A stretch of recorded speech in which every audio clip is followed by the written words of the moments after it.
Is the Disney Wish the cruise ship to make you a cruiser? Let's discuss.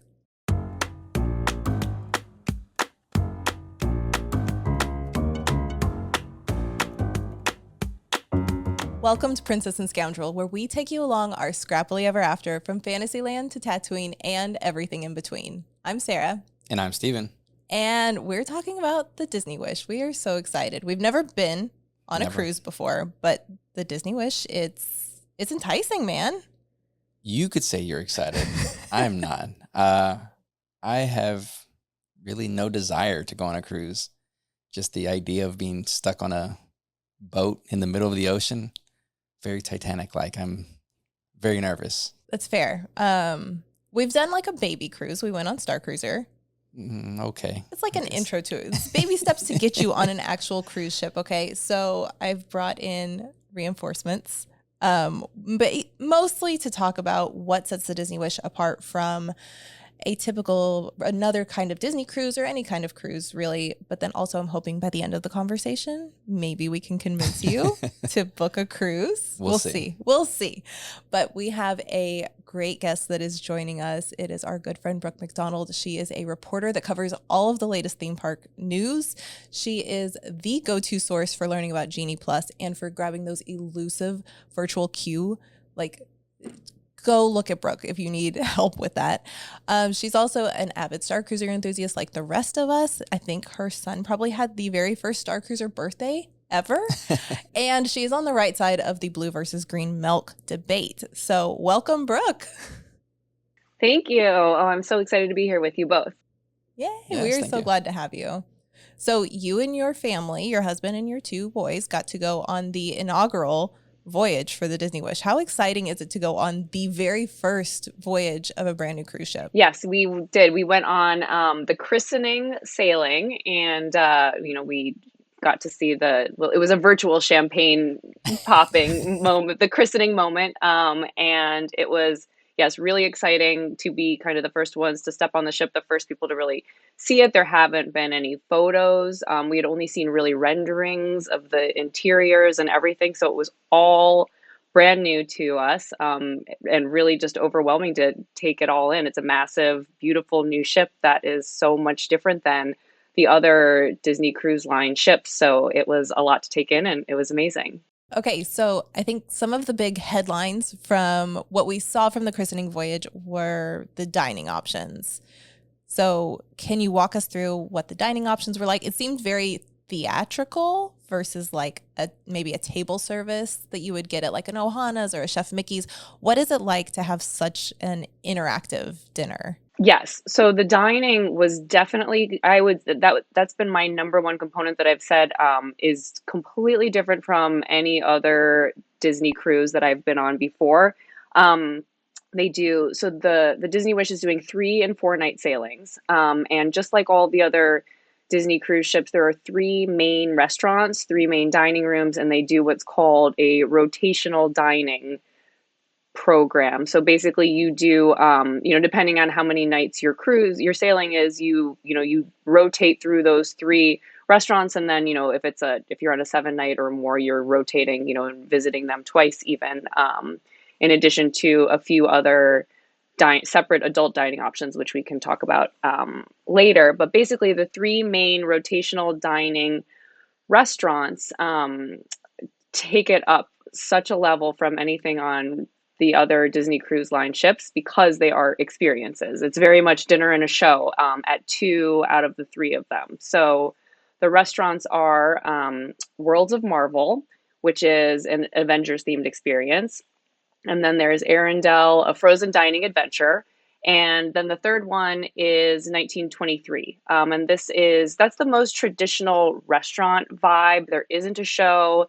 There isn't an entertainment component there.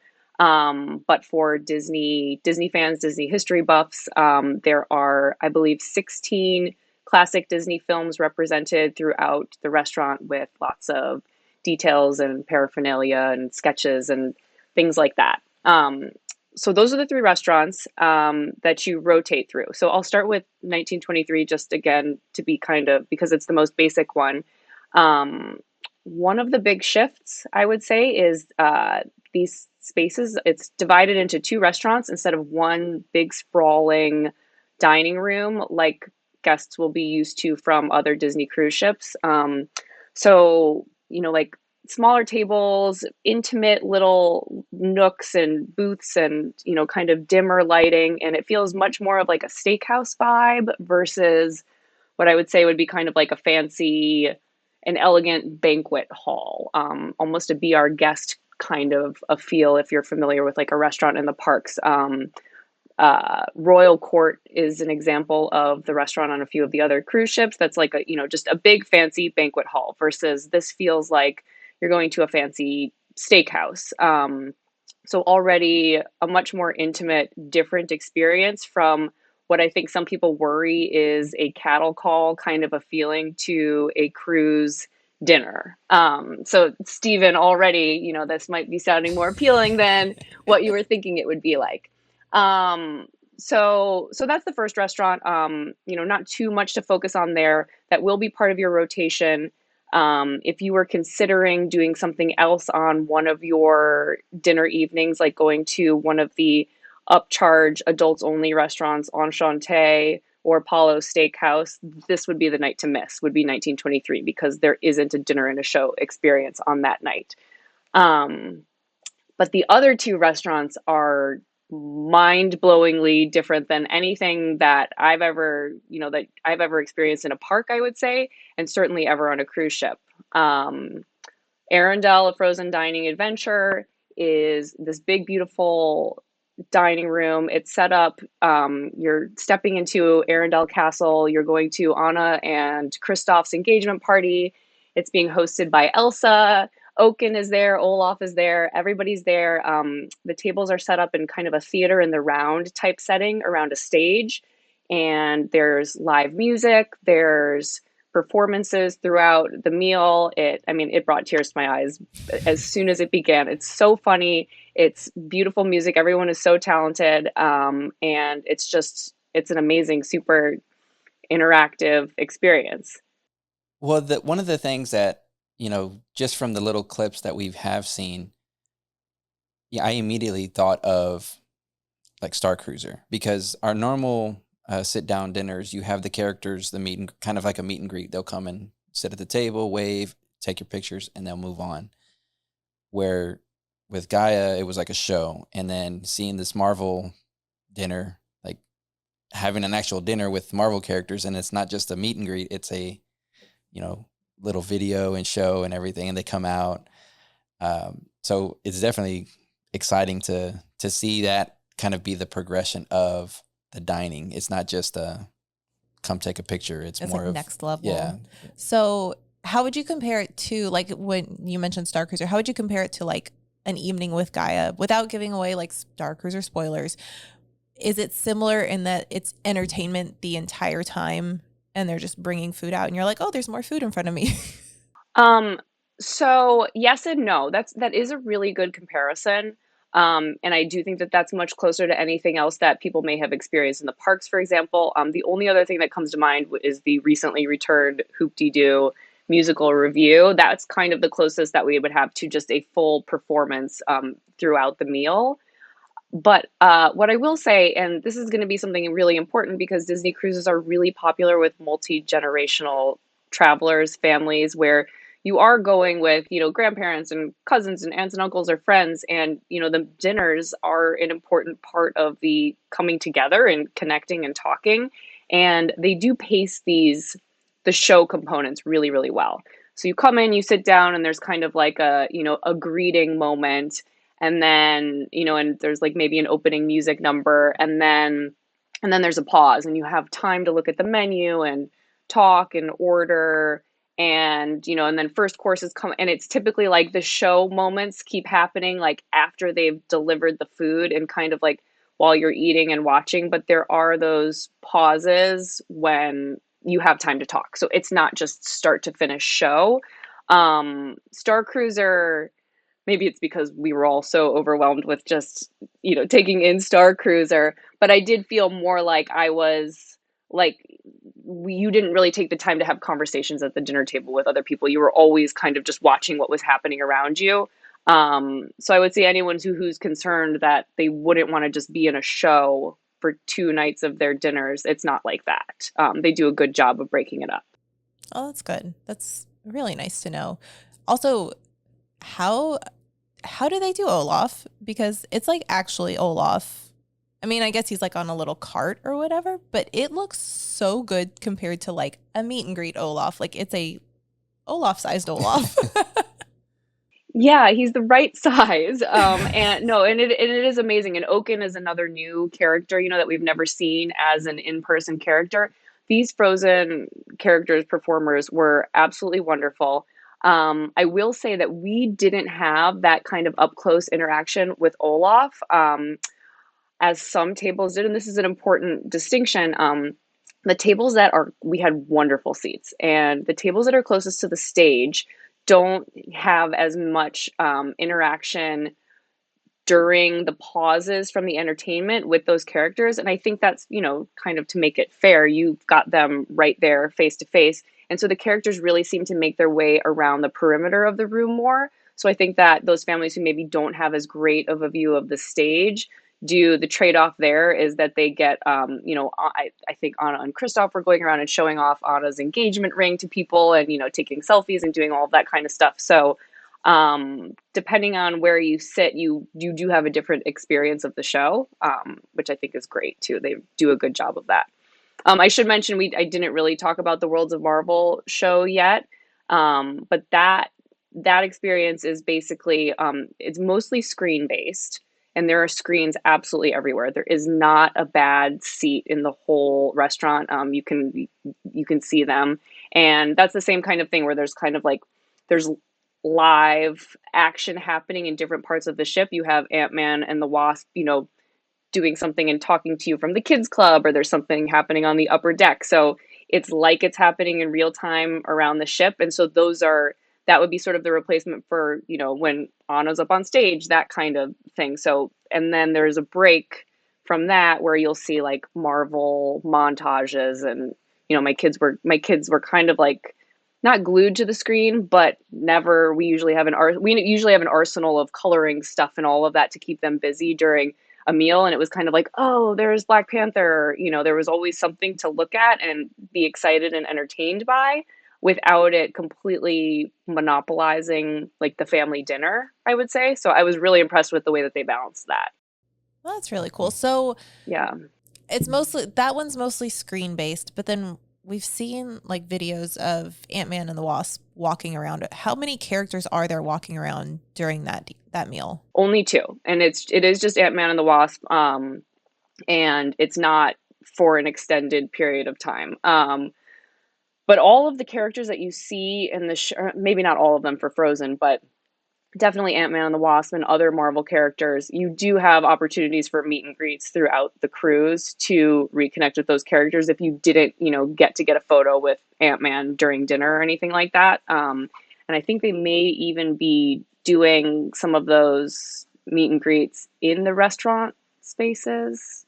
Maybe, or it may just be the kids club that they're doing, like closing off and putting you in the Marvel room of the kids club to meet Black Panther or Spider-Man.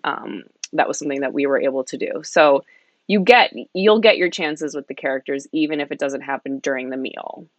Oh, that's neat. Very cool. Yeah. So, okay. I know in the marketing of the Wish long ago, one of the big things that everybody was excited about was the canister on your table for World of Marvel, and that you like push a button and it shrinks your food or it grows your food. Did that come into play at all? So, I mean, I don't want to say, I would say no spoilers normally, but don't expect it, but don't expect anything, because that actually isn't really a thing. You do get to push the buttons, and there is a fun effect, but nothing grows or shrinks at your table. So, but the kids still everybody has this thing and everybody does push a button and there are lights and effects and it's fun, but that is not a mind-blowing moment. That's fair. Just to manage expectations, but it's still amazing. I mean, my kids said that Worlds of Marvel was by far one of their favorite parts of the entire cruise. Oh, wow. Yeah. It just seems like so much fun to just Yeah. It's so different. Yeah. I mean, as far as, again, thinking of those character dinners, seeing Marvel characters would probably excite me more than, Oh, yeah?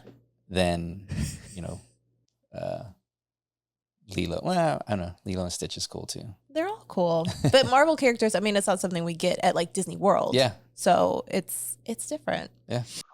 Well, and also I will just say for the Marvel fans, I mean, this was a really, really cool thing that you have the MCU stars. I mean, Brie Larson, Anthony Mackie, Evangeline Lilly, Paul Rudd, are all, and the actress who plays Miss Marvel, Iman, I think her name is, they are all in the show. And they recorded, and it really looks like they are on this ship and action is happening on the upper deck, and there are amazing Marvel effects, and there's a Marvel villain. I'll save, some of the surprises, but it is like, this is the only place that you can see this MCU footage. So it's pretty cool.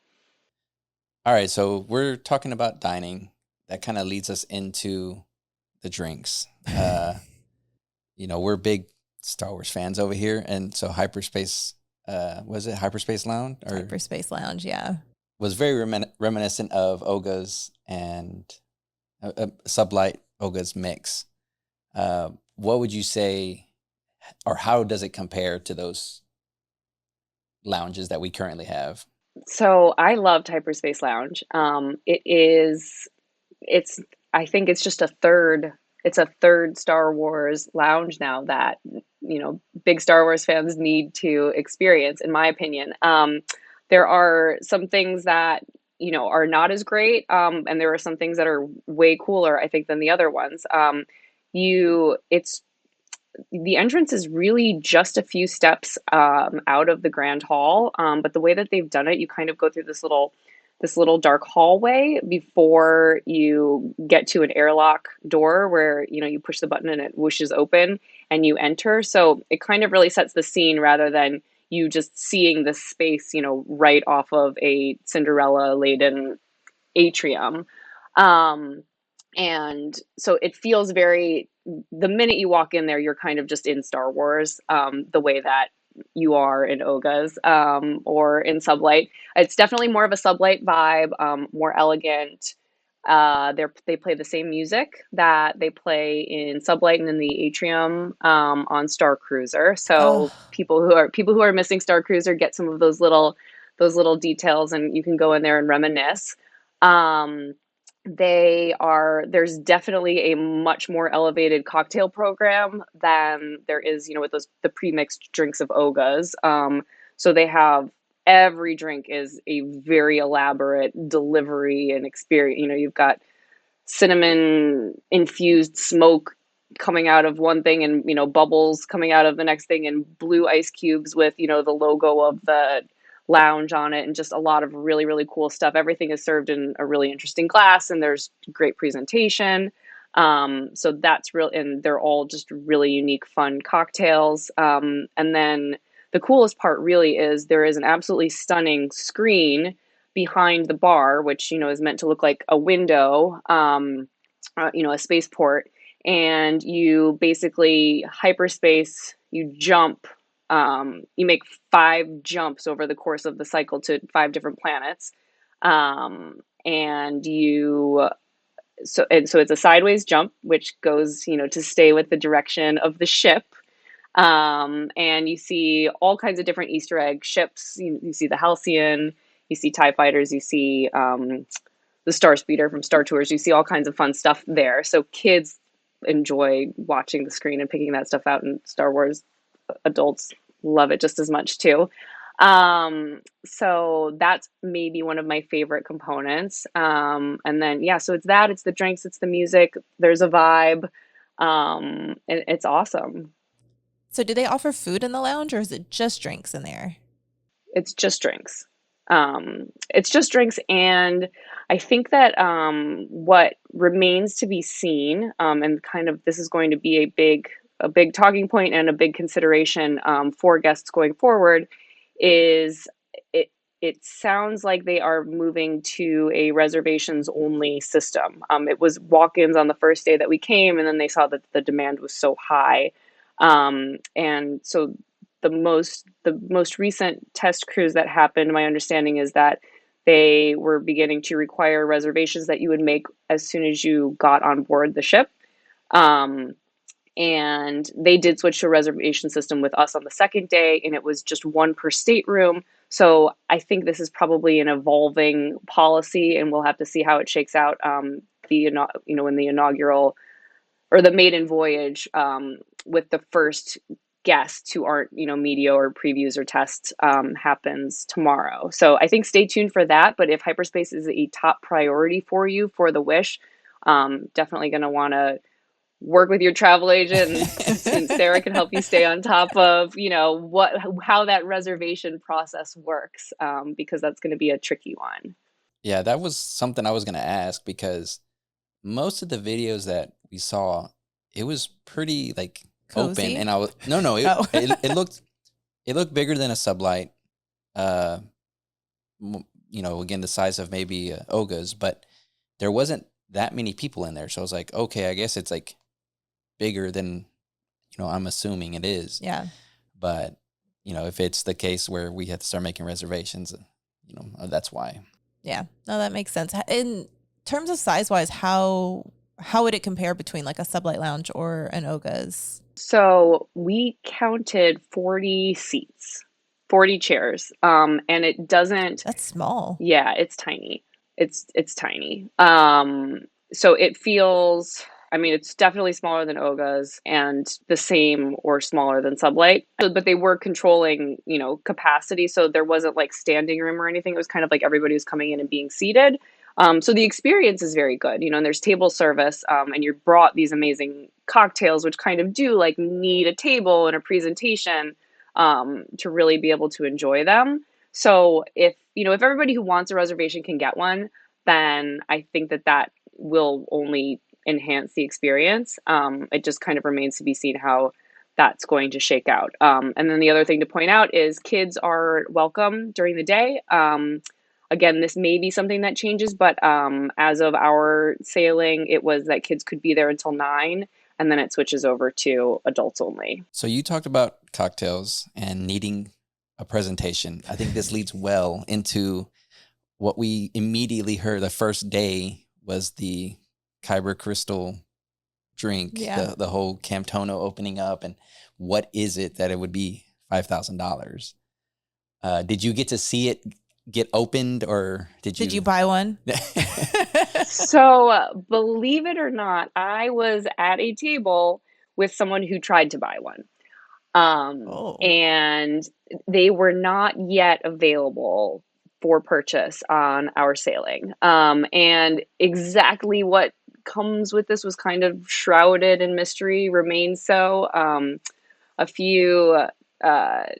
One of my fellow reporter friends, Scott Guston, he probably put out the most specific information that anybody has gotten to date. On Twitter, he shared what supposedly the ingredients will be. There is reportedly going to be an entertainment component. Potentially, rumors have been of possibly stormtroopers, but we're really not sure who might come in there. Or there's, maybe they've said, you might be escorting people off the ship. It's all very unconfirmed at this point. What we do know is that it will definitely be some sort of an experience to get this drink. And yeah, I think that we need to wait and see who orders one, maybe on the maiden voyage and beyond, to really get the full story there. It's wild. Well, I think the funny thing is it almost seemed like Disney was upping every, each visit. Like, people were talking about the Star Cruiser being too expensive. People were still going to Star Cruiser. And then now that there's this drink that's the price of Star Cruiser. A Star Cruiser trip. And I don't think it's going to stop people from people are going to buy it. Well, the funny thing is, so a new drink was announced at the Sublight Lounge in Star Cruiser last weekend, I believe, or earlier the week that we're recording this. And I posted a photo of it and somebody was like, is that also $5,000? And I was like, well, the cost to get in to drink it is about that price. So yeah, kind of. But yeah, it's interesting. I think the whole presentation and the way that they showed it and like the few videos or were there videos or just pictures? Yeah, that we saw of it from the voyage that you were on. It looks amazing the way they're presenting it. So I'm very curious to see. And Imagineers did share, they also did show footage of the Camptona opening and what they were kind of testing out. They showed that during Star Wars Celebration as well. So there have been a couple videos that have circulated with that. And so it's clear that that's going to be part of the delivery, but you know, exactly what's in the drink, we'll see. Oh, and there is also supposedly a visit to Skywalker Ranch included in the purchase of the drink. So that's probably a big component of the cost. I mean, they put it on, they put it on the menu and so it was fair game to talk about, but it's been tough to get all of the details. We'll get them soon. So we are recording this prior to the maiden voyage. The maiden voyage starts tomorrow. So by the time this episode comes out, we probably will have more information. Hopefully we'll have more information about it. We'll see. We'll see what happens. See how many people have ordered it. Yeah. If it sells out right away. People are going to buy it. Oh, yeah. For the first voyage, people are going to buy this one. So you mentioned that the lounge, Hyperspace Lounge, converts to adults only after 9 p.m. Are there kids clubs that are open that late? So if it is a family that's traveling, then they can just be like, here you go. We're going to go have some cocktails. Yeah. Mom and dad are going out. Yes. So this is one of the best things about Disney Cruise Line. And this is what converts every parent. The kids clubs are amazing. They are huge. So incredibly themed. It's a secure check-in. Every kid gets a magic band that they put like a little lock thing onto them actually too, so they can't even lose their magic band while they're in there. They tap in. It's like a baby at a hospital, like when they it really is, and it's very reassuring, I would say, for parents. And you even have a secret word that you have to give them to check your kids out, and everybody, it's by their photo comes up on the screen. So it's super safe, and there are kids clubs for varying ages. The check-in ones the main one is the Oceaneer Club, and that's for kids ages 3 to 12, and it's open every night until midnight. Oh, wow. So something that we would love to have on Star Cruiser, right? Right. Yes. So that parents can go to the Sublight Lounge. And then there is also it's a Small World Nursery, which is for little ones under 3. And then there are tween and teen clubs as well. But they can come and go as they please. That's for 13-year-olds and up. But basically, yes. So the kids clubs are open till midnight. There are a number of lounges, cocktail bars, and also over 18, adults only restaurants. So there are a lot of great opportunities to, have a date night during your cruise. And the kids, my biggest problem is always getting my kids to leave the kids club. It is never, never dropping them off. But I will say that one of the coolest things about this ship, is when for example, when my little guy was little, there were some tears that drop off until he found out how much fun it was.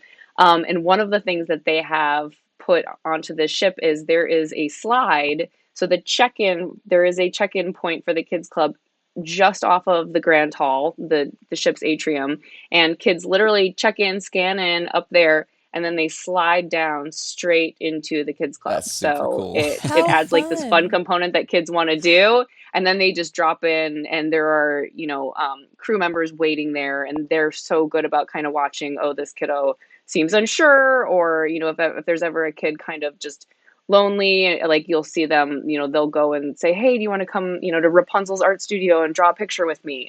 There's always somebody there to engage kids who, don't have a sibling there or might be kind of uncertain about it. So I can't say enough about the kids clubs. I love the slide component. I wish they kind of had that like for every child drop off, like at school and at daycare. So you could just be like, okay, mom's got to go. And then like they can't come back. They can't turn around. It's very genius. I mean, that's exactly right. Yeah. Yeah. And the kids too can, I mean, and they will call you if your kid's having a problem. They will get in touch with you. Or, you know, if somebody says, I want, you know, can you call my mom? I want her to come back. So they've got that covered too. So what is there to do in the kids club? What do your boys like to do in the kids clubs? So what's fascinating too about this kids club is it, again, because we were on a preview sailing, not everything was even fully functioning yet when we were there. And they still said, after loving the kids clubs on the other ships, that this is the best one yet.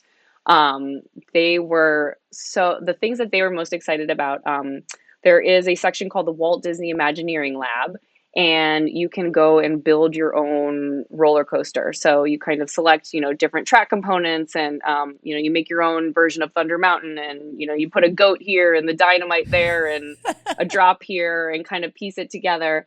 And then once you do that, you can go and kind of sit in like a simulator type thing and then ride your roller coaster that you've built. Wow, that's Oh my cool. gosh. And yeah. I want to do that. Yes. It's in this Walt Disney Imagineering Lab space too. There are so many. I mean, so they have open houses and adults can go in and look around in these places during the open houses. And Disney fans, anybody who loves the Imagineering story, like, you have to go into this place. There are all these little maquettes and mock-ups and you know, concept art from so many different attractions at Disney parks around the world. It's just a really, really cool space. So that was one that they loved. There is a Marvel space, and some of the tech, the interactive things weren't totally up and running for us there. But each of these spaces, let's see, let me list a couple more. There's a Marvel section. There's something called Star Wars Cargo Bay, which we could talk about in a little more detail, but I'll just run through them. There's Rapunzel's art studio, and that's where there's kind of like art projects and drawing and things like that. There's Belle's library. There was like a really Mickey and Minnie kind of focused, fun, like it reminded me of like a Mickey Mouse Clubhouse kind of a design. I can't remember the name of it right now. But just kind of for every kid, every different interest, there is a space for it. And also throughout the kids club programming for the day, you will have characters come in and kind of run little mini interactive shows. Oh, how neat. So I can use Star Wars. Yeah. So I'll use Star Wars Cargo Bay, as an example. So this is a brand new Star Wars space that, people, if you've spent time in Galaxy's Edge, you will definitely recognize some elements there. It is focused on Star Wars creatures. So there's, the first ever Porg animatronic is in there, and then also some other animatronic creatures that you will have recognized if you've been to Batuu. So like there's the Dianoga, and kids can actually turn the crank and make the Dianoga come up and down in the water, and there's a bunch of things that they can do there. Yeah. And then there's like a tech component as well, which my kids didn't get to try yet, and they're so excited to go back and try next time. But they basically learn how to care for these Star Wars creatures. They learn about what to feed them and what they need to do. And there are some like augmented reality things that they do with iPads, like there's Kwaki and monkey lizards that run loose, or porgs or whatever. So that part we haven't seen yet, and I'm excited to see how that actually all plays out. But the example of a character visit component is Ray and Chewie actually do come and they visit the kids club and kind of, and they have a mission and they need the kids to help them. I think that the story goes that you're trying to bring these creatures and get them to the creature stall in the marketplace in Galaxy's Edge to rehome them. So the kids kind of get to help Ray and Chewie with the mission.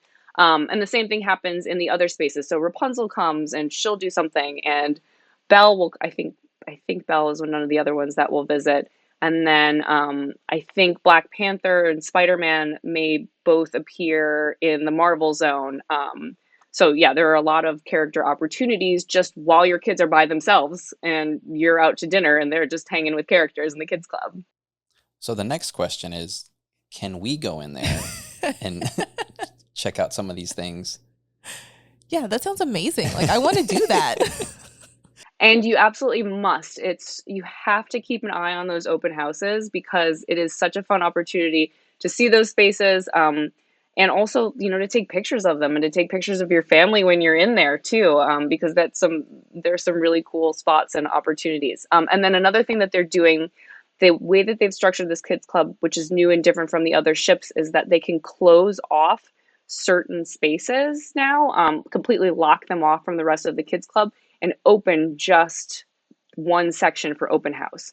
So they will open the Marvel room for open house and just that, and also for photo opportunities, and then or they will open just cargo bay. So when the whole family, the parents and the kids, want to go visit, you can keep an eye on that and visit during an open house then. So and also parents during open houses can slide down the slide. I definitely did it on day one. So yeah, parents get to get all of the fun too. So are the open houses throughout the whole voyage, or is it like during the first few hours of the cruise? How does that work? Definitely on embarkation day, the first few hours, it's all open house. But then there are periodic open houses throughout the rest of the cruise. Okay. Well, that's good. So if it's too busy and you miss out, then you can go back and check it out later. That seems, I want to build my own Big Thunder. Well, I mean, seeing the pictures of like the Imagineering thing, I saw pictures of it. I didn't know it was an actual like VR type you ride that ride, but I have a soft spot for just Imagineering in general. I love that creative thinking. So like that was exciting to see. But then the cargo bay was super cool. Just look how excited you are talking about this. But yeah, I mean, again, I'm just seeing pictures. So well, and speaking of pictures, Disney Cruise Line is very big on holiday sailings. So there's the Halloween cruise, Halloween on the High Seas, and Very Maritime Cruises, I think it's called. And so those are really fun times when the ship gets, kind of a big overlay. And for Halloween, there's a night when everybody dresses up in costume. So when we have done it in the past, the other ships have really cool Star Wars spaces too. So it's very fun if you go Star Wars Halloween costume, or if you did Marvel Halloween costume or whatever. And then during those open houses, get into the kids club to take some your best Halloween photos ever. That'd be cool. Oh, that's super cool. That's a great idea. Yeah. And we're always dressing up as Star Wars. But so we're talking about the food, kind of the kids thing. What else is there on the ship as far as like a normal, I guess, cruise? I know there's the Aqua Mouse. Is that the Aqua Mouse? That was it was touted as like an attraction water slide, right? It's being called the first ever Disney attraction at sea. But for those who have cruised with Disney before, it is not a massive departure from the Aqua Duck, which is another slide. It's the big water slide that goes around the upper deck on the Dream and the Fantasy. It definitely levels up. There is, during the first lift component, your ride is essentially themed to one of two Mickey Mouse shorts. I can't remember what it's called. Is it called The Wonderful World of Mickey Mouse? It's the same animation style from Runaway Railway. Are they new stories or are they existing stories? They are. Oh, fun. Yeah. You will see they are kind of new shorts, very specific plot lines to the ride, but you will see components. One of them is called Swiss Meltdown. And I know that there's a short that I've seen on Disney Plus with the Yeti, the same Yeti is in it and everything. Like there are things that are, what was it? Yodelberg, maybe. Yep. We watched a lot of those. you know. So there are similarities, but no, these are unique to the cruise. And as you go up this slow lift, you basically watch a short, and there are water effects that spray, and kind of like, Goofy plays a saxophone and like bubbles come out, but like water, is choreographed to spray at you as you're going up. So there is, an interactive kind of screen, 4-dimensional kind of experience there. That's so neat. And then it's, basically the water slide that most people have experienced, an aqua coaster that, is not something massively new, but this definitely does plus it a lot. That's super cool. it seems interesting to me that they would, like, screens and a water slide just don't seem to, like, naturally mesh, but it's really cool that Disney does these things and just like, you know what, it'll be fine. We'll figure this out. We'll make it work. Well, I think they're just kind of building on like things that they, are doing, right? Because like Sublight or like Star Cruiser and the whole, show for dinner, they kind of carry that over and kind of just it's just like incrementally getting more and more like and this more. is the new standard. Yeah. So I think that's pretty cool. It is really And cool. there are a lot of really fun crossovers for parks fans to the parks. Some of the dining that we haven't talked about yet, the buffet, the main buffet restaurant, Marceline Market it's called Cabanas on all of the other ships.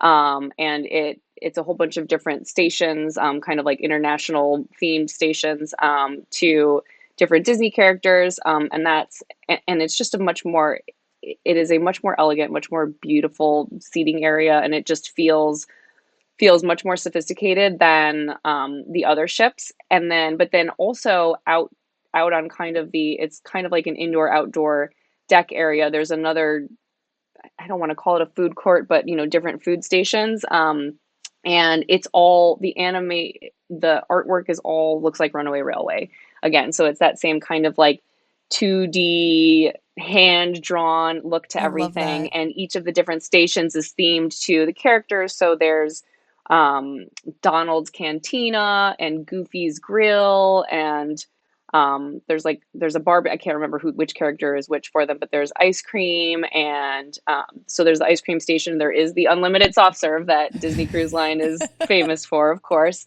And so that's just like another fun area where you kind of see these details and say, oh, my kids were like, oh, that looks just like Runaway Railway, and loved seeing that, just like they loved seeing, the creatures in Cargo Bay that they also in the same like wire porgs nests and things like that they recognize from Smuggler's Run or from, wherever in Galaxy's Edge. So it's fun to see all of these crossover details. See, it would be like you're just at home in the parks.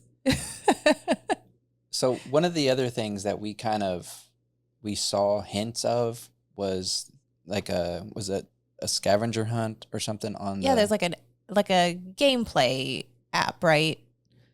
Was there anything about that? Yeah. So Disney Uncharted Adventure, I've been able to do sort of a play testing of it in various stages, and but I have not seen it in its final form. So some of this is just take with a grain of salt. But it is a device, it's a phone driven game, which 6 months ago, I was super hesitant to be like, oh my gosh, are you telling me I have to be on my phone for something else within a family vacation? But I was completely converted to the data pad on Star Cruiser, because that really it just added to the experience so much. And I felt like, we did things on the data pad as a family, and it just kind of moved our experience forward.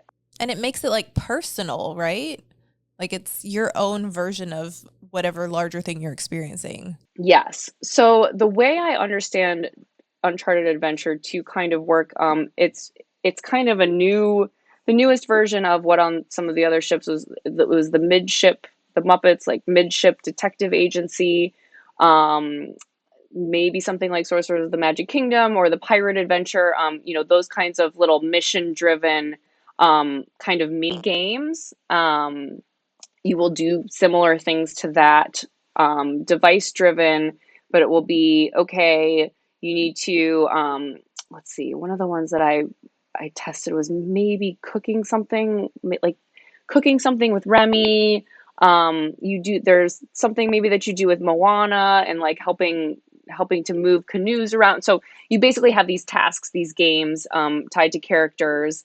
And there are screens. They don't look like screens. There might be something that looks like a picture frame or something that turns into a screen when you're there with your phone to play your part of Uncharted Adventure. And what you might help Remy make a soup on one screen, and somebody else later will do something with Moana on that screen, or vice versa throughout the ship.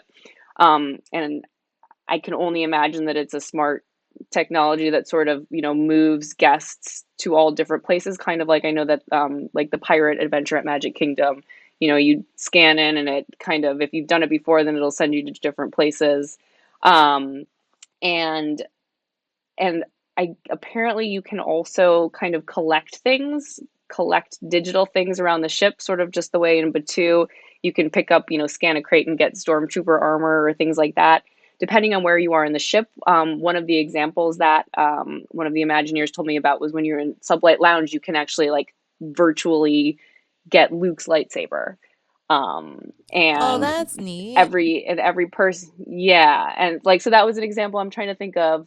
Maybe there was like a Marvel, some sort of somebody's armor, Thor's, a helmet or something like that. Um, and I guess you can build, this is the other part that I haven't seen yet, but you can build your own avatar. So basically, as you collect things from around the ship, it's your kind of virtual version of you gets to also get Luke's lightsaber, that kind of Oh, thing. that's So cool. I imagine it seems like it's kind of a step up from the Play Disney Parks, data pad component in Galaxy's Edge. So I'm excited to try it in its full form when it launches. I'm not positive that it will be available on day one, but we'll be watching. Well, that almost sounds like a better replacement for the sorcerers. I wonder if they'll bring it to the parks eventually, something like that where it's more app-based, because it seems like everything's going 'Cause I remember we liked playing that app-based. too. Yeah, it was great. Pick up our cards and Yeah. And lose them instantly. I think that the next parallel that we'll see is probably the Batu Bounty Hunters game, which is coming to Galaxy's Edge when Magic Band Plus launches. So I think that you're absolutely right, and we're going to be seeing more interactivity like that in the parks, and this is probably a good example of that. I hope it's a success in Galaxy's Edge with the bounty hunt and that they roll it out to the other parks, because like that's one of the best ways to keep your kids occupied and keep them moving through the parks, at least in our experience, is like the scavenger hunt at Epcot. I know it's physical, but like it's the best way to move through the World Showcase when you've got kids. So to be able to do that on a cruise ship, and like obviously you're with your kids, but running around and exploring all of these different areas and like seeing probably areas of the ship that you wouldn't have necessarily gone to see before, it's genius. It's so smart to do that. And I, like you said, like 6 months ago, I think all of us were like, oh, we don't want to be on our phones on vacation. And look at us now. And the other thing that I should mention too about Disney Uncharted Adventure that again we didn't experience it yet, but it also involves a culminating moment for everyone who has played the game throughout their voyage. And there is a new space. It's called Luna.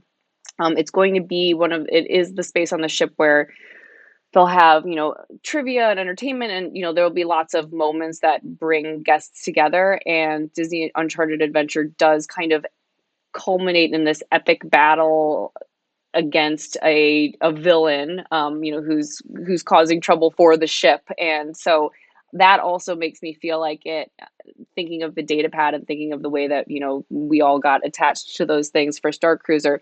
I think that this might kind of create a story thread, for your family throughout the voyage and give you that nice, last day of your trip moment in there too. So it sounds really wonderful. That is really cool. Yeah. Well, just the idea of like something like that would be interesting. Well, and it just enhances your trip, because if there's people that don't play the game at all, like they would have no idea, but then there's this just little collective experience that these other people that have done it get to make like little buddies on your phone. So, okay, I think we've pretty much covered most of the things that are new about the Wish. Is there anything else that we missed, or should we start talking about kind of some of the other things, like how the decks are themed differently than other cruise ships, maybe the pools, those types of typical cruise experiences that are maybe slightly different with the Wish? Yeah, we should definitely talk about the deck theming, because that's a really cool and fun shift. I think overall, if I were to just categorize how it's different, visually, I would say it's a huge departure from the nautical, more traditional theming of the other ships. Everything feels really bright, more elegant, lighter, brighter colors, and then just lots of intimate spaces. So, like I said, with the dining room, that was a big shift for 1923. And then the other major changes, there is no adult district, which there traditionally has been on other Disney cruise ships, where kind of all the different like bars and lounges were all in one area, kind of tucked far away. Like you could go your whole cruise without ever really finding your way there. And now most of the bar lounge spaces are all, just off the atrium, or, just a little bit just across from Luna, that space that I just mentioned. So it's kind of everything feels a little bit more, there's a lot more activity and buzz. And, you might have people sitting and having cocktails in the middle of the day, and you also might have your kids there with you. There's a beautiful space called the Bayou, which is a, New Orleans Tiana sort of themed bar. And they also have lounge, and they also, serve beignets and chocolate. And I would, totally go and sit there in the middle of the day with my kids. But then also you might sit there and have a cocktail at night when they're in the kids club. So that's a big change. That the bars and lounges, there is kind of more intersection with the rest of the ship, rather than having them as sectioned off the way they are in the other ships. So it's interesting, like how you're saying. So do you feel like there was more movement of kind of the crowd, where you weren't adults, or the grown-ups were in one section of the ship and the kids were in another section, or was it still kind of that kind of feel? It feels less divided on the ship because those adult spaces, are just in the middle of everything.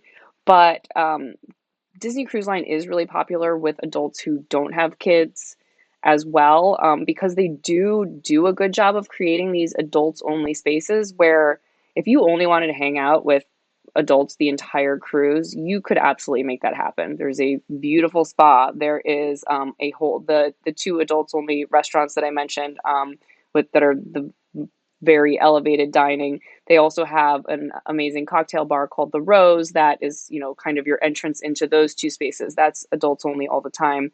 And so and then there's a whole adults only pool deck, coffee bar, infinity pool, hot tubs, all of these things. So there is very much an adult zone. But I think that I like what they've done, where they've maintained that, but they've also introduced a little bit more integration for families like ours, where we like to do both. We like to be with the kids, but we also like to, have a drink at a cocktail bar, and maybe the kids are there and maybe they're not. I think it's a really nice mix that I like a lot on this ship. Yeah, very cool. That's awesome. Okay, so let's talk about, you mentioned the theming for the different decks and how this is different on the Wish versus other Disney cruises. Yeah, this was really fun. So the rooms are all set up the same. They're bright, and they're beautiful and bright, and they have this amazing subway tile in the bathrooms. The setup of the rooms is just like other Disney cruise ships, with bunk beds, sofa bed, and a bunk bed that comes down from the ceiling, and a queen size bed, and then they have these split bathrooms where you have the shower. And then the toilet are two different bathrooms too, because it's a cruise ship. There are tight spaces, so it's kind of easier to navigate like that. So the rooms are set up the same, but they have introduced a whole lot more variety to the theming across decks.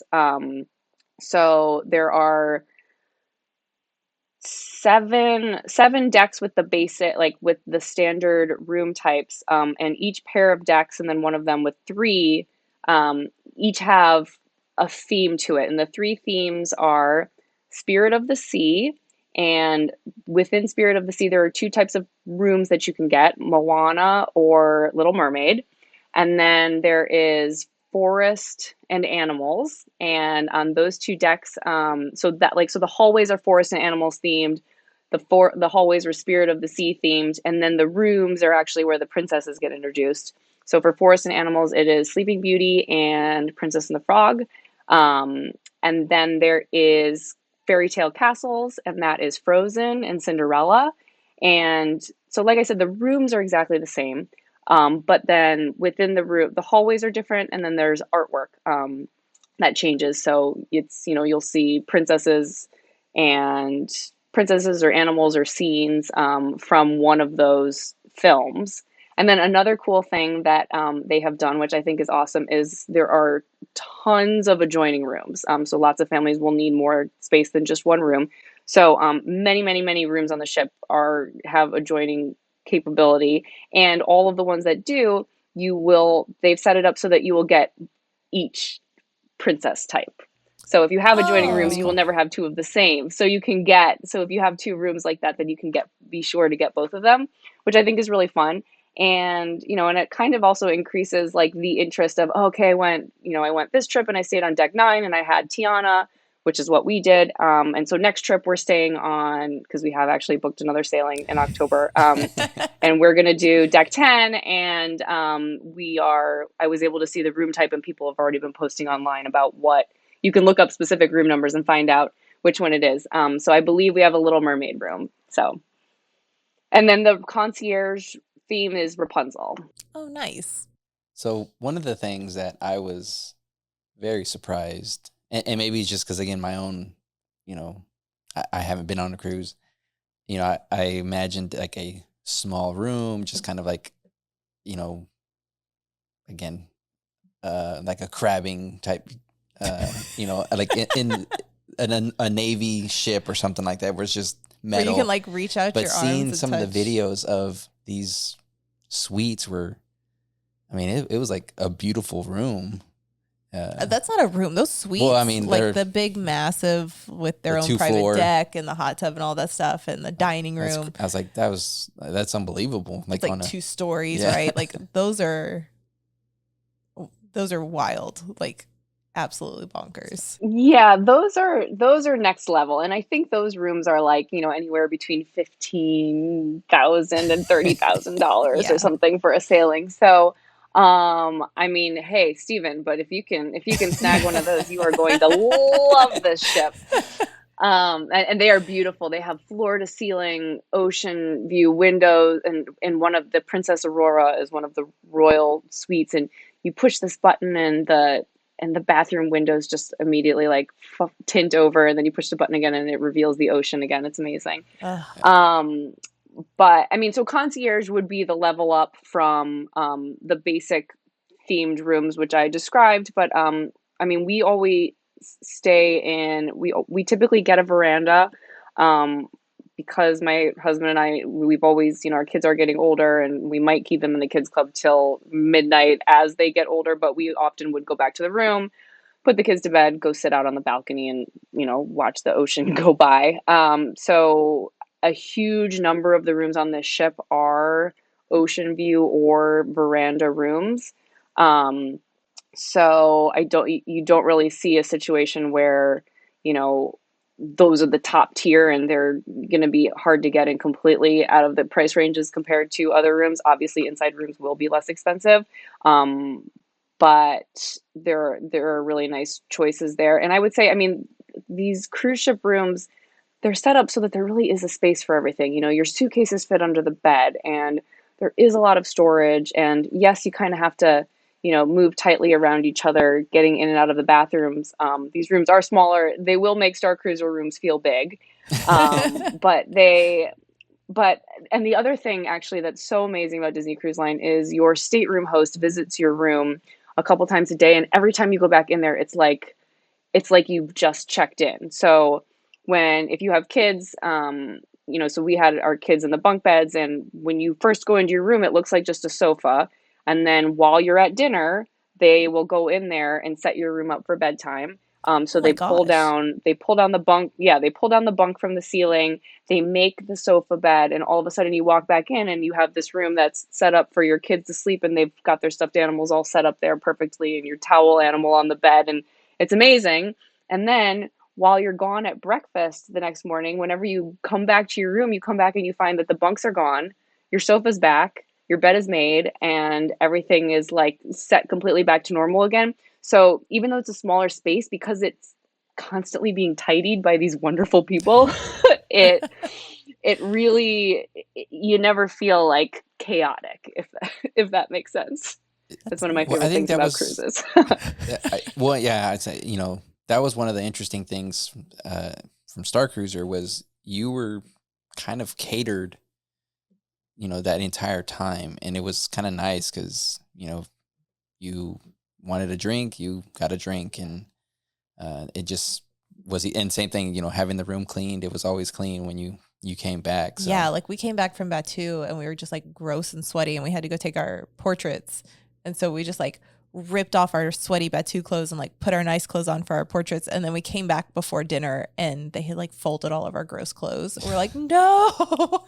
So. Like, I appreciate you so much, but you didn't have to do that. And they like remade the beds, and it's a level of service that it's kind of gone by the wayside over the last few years. And so to see that they're still doing that on cruises it's really nice because I miss having that.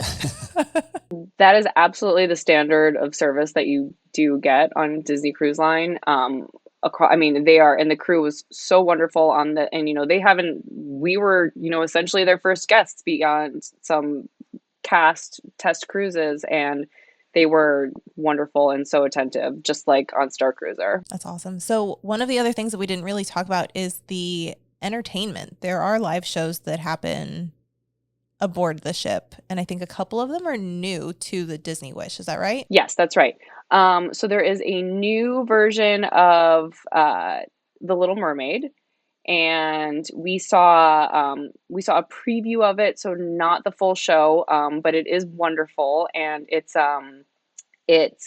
kind of has like a Finding Nemo, like the Animal Kingdom Finding Nemo show vibe to it. There's lots of puppets, and it felt very modern, and like a really cool new take on Little Mermaid. Absolutely loved that. And then they kind of always have like a big, like a variety show. This one was called, I think it's called Disney Seas the Adventure, Seas, SEAS.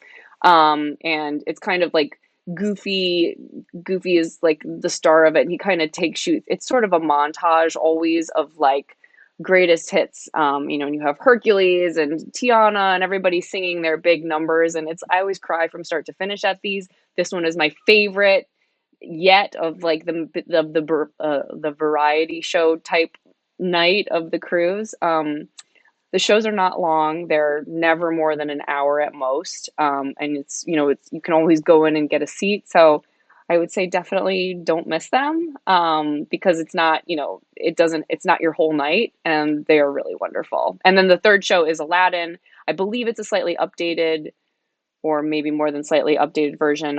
We haven't seen that yet, and it's not going to be playing for, I believe, the initial voyages.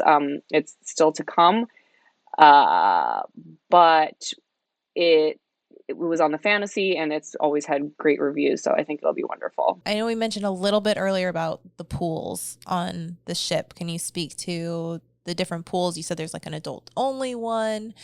I believe I heard that there's like a sensory friendly kind of like quieter pool area, which is different, right? Yes, that's different. And if you haven't been on a cruise before, pools they're more like a place to dip, rather than a place to go swim laps or anything. They're all, on every ship they're small. On this ship they're actually, most of them are smaller, but there are more of them. So this, and that's a trend, that's a theme that kind of goes throughout the ship. Everything is smaller, but there's more of it. So it kind of like gives you a more intimate feel. And if that small pool has a bunch of people in it, there might be another one that doesn't. And so yes, there are five family pools, including that one that you're mentioning. I think it's called the Chip and Dale pool, and it's a little bit more secluded. Every time I pass by it, I didn't really see people over there. It's kind of just out of the way of the main deck. So yes, it's been described as being really, for, people and kids who get overwhelmed by big crowds, and, that it's definitely more sensory friendly over there. And then the adults only pools, there are, pools and hot tubs and an infinity pool. Again, more of a place to cool off than to swim. But that's just the nature of pools on cruise ships, I think. And then the spa also, Senses Spa has this area called the Rainforest Experience, and they have lots of different saunas and like a cold room and some dipping pools and hot tubs and things like that too. So that would be another adult option. Sounds wonderful, all of it. And it sounds a lot less like you don't have to do a lot of planning to go on a cruise. Like you kind of just book your cruise, maybe do some like advanced dining reservation if you want those nicer dining, dinners, and then you just show up and enjoy and explore, which seems lovely because when you're planning a Disney Parks vacation, like there's a lot of planning that goes into it, and they've kind of over the years they're starting to remove more of like the spontaneity of just showing up and going and exploring. So it seems nice. It seems less stressful. You are so right. Yes. I mean, after you book your room, book your cruise, select your room, you choose either the early or the late dinner seating. And if you didn't make a single other plan, you would be fine. You could completely go with the flow. You don't have to, you can go to the show or you can skip the show. You can look at your cruise line navigator. It's on your app, and that's kind of where the schedule is for today. And you can go do trivia, or you can go, to the spa or whatever. It completely supports spontaneity. You may plan for and book excursions for port days. I will say that this ship, there is so much to do on this ship, and given that it's only 3 and 4 night sailings, I believe the ship is stopping on 4 night sailings in Nassau and Castaway Cay. My plan is absolutely to stay on the ship the Nassau day and just kind of experience everything on it, because I think that this ship could absolutely be a 5 to 7 night ship. There's so much to do. So, and again, that means you can be that much more spontaneous and just kind of go with the flow and see what's happening and do that on board. I mean, I'm not ready to, book a cruise yet. Closer. But yeah, it is exciting to see the newness, and, I kind of want to see that Hyperspace Lounge. So yeah, as long as we don't go and like buy that Kyber crystal drink, I'm all in. I mean, I would much that's rather like go the to only Star time that I Cruiser could get again. it. So I don't. It's like the Star Cruiser Yeah. syndrome. You're like, that's the only time I can get it, so I've got to buy all the things in the gift shop. You're gonna be busting out of there with like 5 new Spirit jerseys. Yeah. I already know you, but I think you would love it. I think you would too. If not, Brooke and I will just go adventure off, and we'll be fine. You could stay with the kids. If you were okay on Star Cruiser too, with not a window, not a balcony and an ocean view to speak of, then you will be fine on this ship. I think it's more just like mentally, the fact that I know that I am. There's no escape. There's no escape. That's the thing that gets me, because even like Star Cruiser, I know that if things went down, I have an exit strategy. Fair. But at the same time, like if there was a Titanic situation to ever happen, like you're on a vacation. I get. I'm going to go? Rose. You're on a Disney cruise. I'm going to be the Rose, and I'm going to stay on that door and not let anybody on. It's a big enough door, and you're not going to share. The lifeboats are big and they look very nice. They have somebody come and like do the towel animals on your boat. Like it'll be fine. Service all the way. All right. Well, I think that's a good point to wrap up this conversation. Brooke, thank you so much for coming and talking about all of the new Disney Wish stuff. It is so exciting to hear about, and maybe we'll go one day. Brooke, do you have any, I know you talked about it a little bit. Do you have any upcoming trips or anything that you want to plug? And if so, where can people find you on the internet to follow along with you? Oh, thank you. Well, let's see. I am headed back to Walt Disney World in a couple days, which is kind of always the case with me. I am headed down for the launch of Food and Wine at Epcot. So that kicks off, and I'll be kind of covering what's new and returning there. I'm also going to try to check out Top of the World Lounge, which has just reopened in Bay Lake Tower. So that's what I'll be doing this week. But you can always see what I'm up to, mostly on Instagram and Twitter. Both of those are at Brooke G. McDonald. I write for lots of places, but I try to share my links to my stories there. So that's the best place to find me. Thank you so much for coming on. It's been fantastic. Princess and Scoundrel is part of the Thank the Maker network. So make sure you go check out Adam, Ryan, and Nick over at Thank the Maker. And don't forget about Mike Forrester, Armor Party. He should be coming out with an episode soon. It's coming back, and it's going to be better than ever. So just wait, just wait. He's coming. He's going to be great when he comes back. And if you enjoyed this episode and this discussion about Disney Wish, please consider liking, commenting, subscribing, engaging with us in any way. It really does help us to grow, and we are so appreciative of it. So thank you for that. Until next time.